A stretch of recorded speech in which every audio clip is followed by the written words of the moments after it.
Steve Bannon, former strategist for President Trump, has left his job at Breitbart News. Ringo H.W. AP updated at 7:10 p.m. ET. Former White House political strategist Steve Bannon has stepped down from Breitbart News Network, a conservative website for which he had served as executive chairman. The departure had been widely rumored and anticipated since Bannon was quoted in author Michael Wolff's new book, Fire and Fury, Inside the Trump White House, which was critical of President Trump. Breitbart CEO Larry Solov said, "Steve is a valued part of our legacy, and we will always be grateful for his contributions and what he has helped us to accomplish. I'm proud of what the Breitbart team has accomplished in so short a period of time in building out a world-class news platform," said Bannon. But the end of Bannon's tenure at Breitbart came amid tension between the White House and the former strategist who had fashioned himself as the general leading the rebellion against the GOP establishment on Trump's behalf. Bannon was named executive chairman of Breitbart News in 2012. He joined the Trump campaign in August 2016. When he left the White House a year later, Bannon returned to Breitbart, which he had called a platform for the alt-right. He later called the alt-right a collection of clowns. In Wolff's book, Bannon was quoted as saying, among other things, a meeting of Donald Trump Jr. and other Trump associates with a group of Russians at Trump Tower during the presidential campaign was treasonous.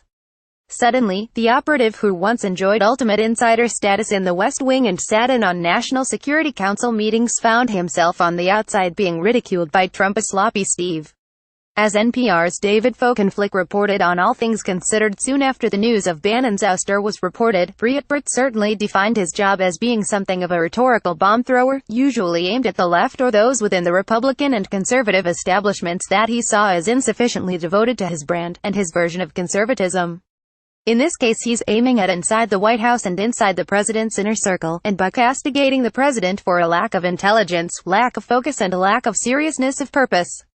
The Mercer family, Robert Mercer, had been a major funder, had sold his stake in November in Breitbart to his daughter Rebecca Mercer, who remained one of the owners, issued a statement saying the writing was on the wall. A day earlier, Wolff told NPR's Kelly McEvers on All Things Considered that Bannon saw Trump as his vessel to change Washington and the country, Donald Trump, and this is, if you say this around the president, the top of his head blows off. But this is absolutely true, that Steve Bannon is responsible for Donald Trump's election. And Steve has a singular vision about where he thinks the country should be and what has to happen to make America great again. And that's what he went into this White House to do. You know, and he thought Donald Trump was his vessel to do this. But his vessel turned out to be, as Bannon has described him, but as everyone, singularly, everyone else in the White House has also described him, his vessel turned out to be a child or to be like a child, a man so desperate for immediate gratification that really nothing could get done. As NPR's Susan Davis reported on Morning Edition, Bannon became a huge distraction for President Trump and Republican lawmakers who hoped to turn their attention, and the nation's attention, to their political agenda for 2018.